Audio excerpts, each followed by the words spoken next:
Consumer awakening mission में आपका स्वागत है। फ्रेंड्स, आज हम आपके पास एक बड़ा ही इम्पॉर्टेंट ऑर्डर लेके आए हैं जो कंज्यूमर्स के फेवर में है और ये मील का एक पत्थर सिद्ध होने वाला है, क्योंकि इससे बहुत सारे उपभोक्ताओं को राहत मिलने वाली है। ये केस था एक बिल्डर के against. Manohar infrastructure and construction private limited builder हैं, संजीव कुमार एंड अदर्स ने केस फाइल किया है और ये केस डिसाइड किया था national consumer dispute redressal commission ने in favour of consumer and against builders. पर बहुत सारे बिल्डर्स सब मिलकर सुप्रीम कोर्ट में पहुँचे और सुप्रीम कोर्ट ने इस केस की सुनवाई की और 7 दिसंबर 2021 को अपना ऑर्डर दिया। इस केस में फैक्ट्स क्या थे? बिल्डर ने state consumer dispute redressal commission के एक ऑर्डर के अगेंस्ट नेशनल कमीशन में अपील लगाई।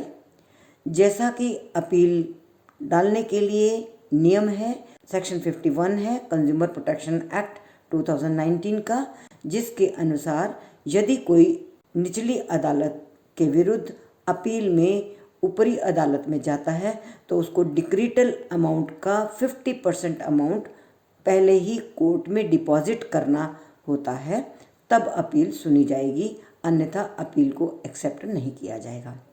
इस नियम के तहत बिल्डर्स ने 50% अमाउंट डिपॉजिट कर दिया और अपील फाइल कर दी। अपील फाइल की और सब बिल्डर्स ने स्टे की एप्लीकेशन लगाई कि निचली अदालत के स्टेट कमीशन के ऑर्डर को स्टे किया जाए। स्टे करने का मतलब है कि ऑर्डर एक तरह से तब तक रुका रहेगा जब तक कि अब ऊपर की अदालत कोई फैसला नहीं देती। स्टे की एप्लीकेशन को सुनते समय national consumer dispute redressal commission ने ये कंडीशन लगा दी कि बिल्डर्स को उस ऑर्डर के विरुद्ध स्टे मिलेगा बशर्ते कि वो पूरा डिक्रीटल अमाउंट 100% कोर्ट को डिपॉजिट कराए।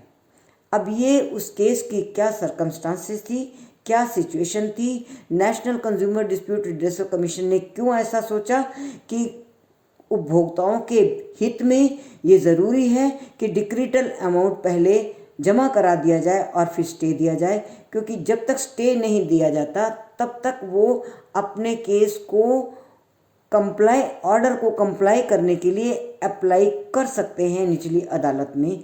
तो एक तरह से कंज्यूमर्स को उस राइट से डिप्राइव किया जाता है स्टे देने से। तो नेशनल कमीशन ने ये स्टे दिया और साथ में 100% पूरा अमाउंट डिक्रीटल अमाउंट जमा करने का आदेश दिया। अब इस आदेश के विरुद्ध सारे बिल्डर्स सुप्रीम कोर्ट में पहुँचे। सुप्रीम कोर्ट के सामने जो विवेच्य विषय था, जो सब्जेक्ट इशू इन्वॉल्व था डिस्कशन के लिए, वो ये था कि जब सेक्शन 51 कहता है कि 50% अमाउंट जमा कर दिया जाए और बिल्डर्स ने 50% अमाउंट जमा करा दिया है, तो उसके बाद उसको 100% जमा कराने के लिए नेशनल कमीशन कैसे कह सकता है, क्या कह सकता है या नहीं कह सकता। तो इसमें इस प्रश्न पर अच्छी विवेचना हुई।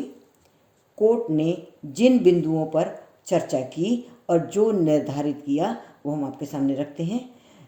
कोर्ट का कहना था सेक्शन 51 50% अमाउंट देने का जो प्रावधान है वो मैंडेटरी है, आवश्यक है, कंपलसरी है। उसके बिना तो अपील एडमिट ही नहीं हो सकती। इसमें national consumer dispute redressal commission हो या स्टेट कमीशन हो या कोई भी उपभोक्ता अदालत हो, उसमें कोई जजिस के पास डिस्क्रिशन ही नहीं है।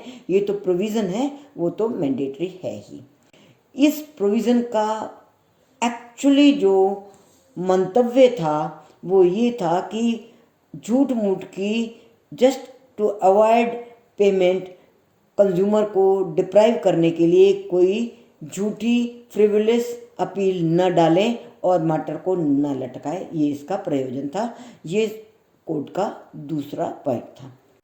तीसरा पॉइंट ये कहा था कि 50% अमाउंट पे कर देना एक कंडीशन है कि उनकी अपील एक्सेप्ट हो।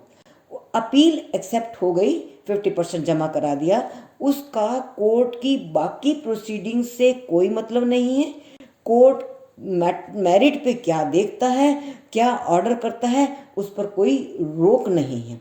इसलिए कोर्ट को यदि लगता है कि इसमें केस में इस तरह की परिस्थितियां हैं कि कंज्यूमर को डिप्राइव किया जाएगा, यदि स्टे दिया जाएगा, तो उसके लिए कोर्ट ये कंडीशन लगा सकता है। और स्टे की एप्लीकेशन सुनते समय सारी मेरिट्स को देखते हुए, सिचुएशन और सर्कमस्टांसिस को देखते हुए, यदि नेशनल कमीशन ये सोचता है कि यहाँ पर उनसे अमाउंट जमा करवा लिया जाए, सफिशिएंट अमाउंट जमा करा लिया जाए ताकि कल को कंज्यूमर को कोई नुकसान ना हो, तो ये नेशनल कंज्यूमर डिस्प्यूट रेजुलेशन की डिस्क्रिशन है टू मेक एनी ऑर्डर। इसलिए वो ऑर्डर गलत नहीं है। स्टे के टाइम पर अगर वो 100% जमा कराने के लिए कहते हैं तो national commission has got all the discretion, उसको सभी पावर्स हैं। किंतु साथ ही कोर्ट ने ये भी कहा कि इस तरह का ऑर्डर करते समय नेशनल कमीशन को या किसी भी कमीशन को रीज़न बताना होगा और जस्टिफिकेशन बताना होगा कि क्यों इस तरह का ऑर्डर किया। इस ऑर्डर को करते समय सुप्रीम कोर्ट ने पहले के अपने एक ऑर्डर का भी रेफरेंस दिया है, Shrinath cooperation and others versus consumer education and research societies 2014 का ये एक ऑर्डर था। ये पिछले एक्ट में, एक्ट 1986 के सेक्शन 19 की व्याख्या करते समय कोर्ट ने ये माना था कि नेशनल कमीशन यदि स्टे के देने के समय कोई कंडीशन इम्पोज करता है तो ये उसका अधिकार है। तो ये भी एक तरह से स्टे देने के समय पे इम्पोज की हुई कंडीशन है। इसलिए सुप्रीम कोर्ट ने अपने पहले वाले ऑर्डर का रेफरेंस देते हुए जो 2014 में डिसाइड किया था, इस ऑर्डर को सही माना। तो फ्रेंड्स, अब बात क्या हुई? बात ये सिद्ध हुई कि 50% डिक्रिटल अमाउंट देना तो एक कंडीशन है अपील को एक्सेप्ट करने के लिए। उसके बाद स्टे देने के लिए यदि कोर्ट को कोई भी कंडीशन इम्पोज करनी हो, अब यहाँ पर कंडीशन 100% डिक्रिटल अमाउंट जमा करने की थी, इसके अतिरिक्त भी कोई भी कंडीशन जो भी कोर्ट समझे वो लगा सकता है। Thank you very much friends. ये बहुत बड़ा आदेश है उपभोक्ताओं के पक्ष में और उपभोक्ताओं को एक बड़ी राहत देगा आगे आने वाले केसेस में भी। थैंक यू फ्रेंड्स, बने रहिए हमारे साथ। हमारे चैनल को सब्सक्राइब कर लीजिए, आइकन बटन को अवश्य दबा दीजिए ताकि हमारे फ्यूचर अपलोड्स आपको रेगुलरली मिलते रहें और हम आपके पास इस तरह के नए नए विषयों पर चर्चा के साथ मिल सकें, आपसे संवाद हमारा स्थापित बना रहे।